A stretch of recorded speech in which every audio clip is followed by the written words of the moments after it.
মানুষ ভেবেছিল, আশা করেছিল যে ফ্যাসিস্ট শেখ হাসিনার পতনের পরে যেই সরকার ক্ষমতায় আসবে সেই সরকার অন্ততপক্ষে জনজীবনে স্বস্তি এবং শান্তি ফিরিয়ে আনার লক্ষ্যে পদক্ষেপ গ্রহণ করবে। কিন্তু আমরা লক্ষ্য করলাম অন্তর্বর্তীকালীন সরকারের 6 মাস অতিবাহিত হতে চলেছে।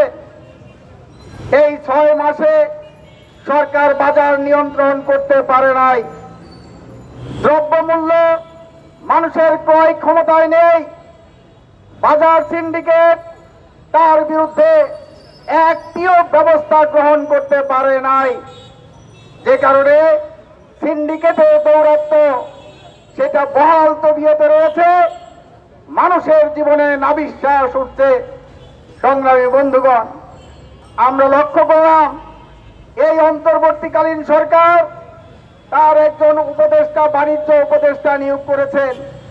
তিনি একজন ব্যবসায়ী, আকিজ গ্রুপের মালিক। সেই ব্যবসায়ী যখন বাণিজ্য উপদেষ্টা হয় তখন তিনি জনগণের স্বার্থ রক্ষা করতে পারে না, তিনি ব্যবসায়ীদের স্বার্থ রক্ষা করবে, সিন্ডিকেটের স্বার্থ রক্ষা করবে। সে কারণে আমরা দেখলাম তিনি উপদেষ্টা হওয়ার সাথে সাথেই বাজার থেকে সয়াবিন তেলের বোতল উধাও হয়ে গেল।